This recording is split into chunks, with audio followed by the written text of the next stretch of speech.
পুজো কিন্তু আমাদের দোরগোড়ায় একেবারে চলেই এসেছে।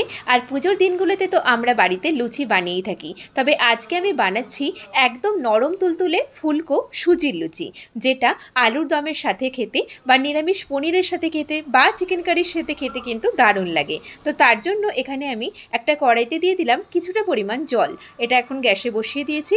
দিয়ে দিচ্ছি এর মধ্যে লবণ আর অল্প পরিমাণে একটু রিফাইন তেল, এই 1 চা চামচ মতো। তেলটা দেওয়ার কারণে কিন্তু এই লুচিটা ভীষণই সফট হয়। এবারে দেখুন জলটা বেশ ফুটে গেছে। দিয়ে দিলাম এর মধ্যে 200 গ্রাম মতো সুজি। এখন এই সুজিটাকে আমি একটু কন্টিনিউ নাড়তে থাকবো যতক্ষণ না সুজিটা শুকিয়ে যায়।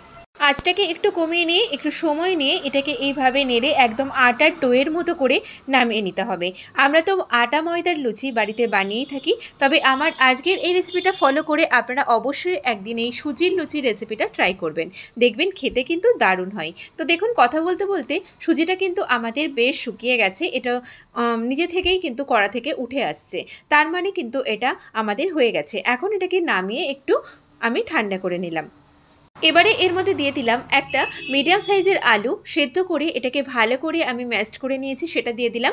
আপনারা চাইলে কিন্তু এই সেদ্ধ আলুটা ছাড়াও করতে পারেন, তবে এই সেদ্ধ আলুটা দিলে এর টেস্টটা কিন্তু আরও বেশি ভালো আসে। আর আপনারা এর মধ্যে একটু ভাজা জিরের গুঁড়োও অ্যাড করতে পারেন, তবে আজকে আমি একদম প্লেনই এটা তৈরি করছি। তো এখন এটাকে আমি খুব ভালো করে মেখে নিচ্ছি। তো এটা বেশ আমাদের মাখা হয়ে গেছে।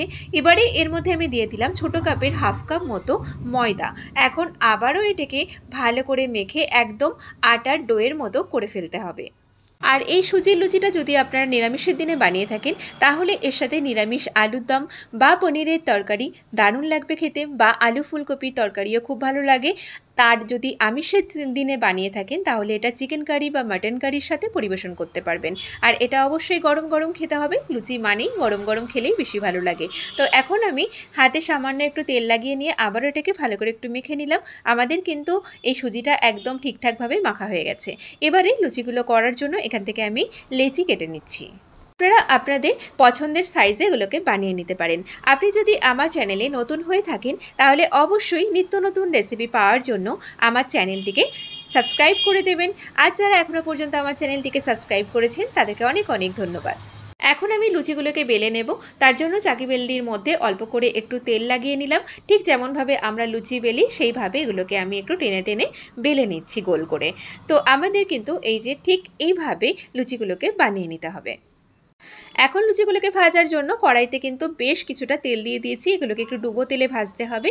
এখন আমি এগুলোকে ভেজে নিচ্ছি। দেখুন এটা কি সুন্দর ফুলে উঠেছে। এখন সবকটা লুচি ঠিক এইভাবেই আমি ভেজে নেব। আপনারা কিন্তু সকালের ব্রেকফাস্টের জন্য বা রাতের ডিনারের জন্য আমার আজকের এই সুজির রেসিপিটা অবশ্যই ট্রাই করবেন। তো আমাদের কিন্তু লুচি ভাজা হয়ে গেছে। এখন এগুলোকে তুলে নিচ্ছি গরম গরম সার্ভ করার জন্য। নমস্কার।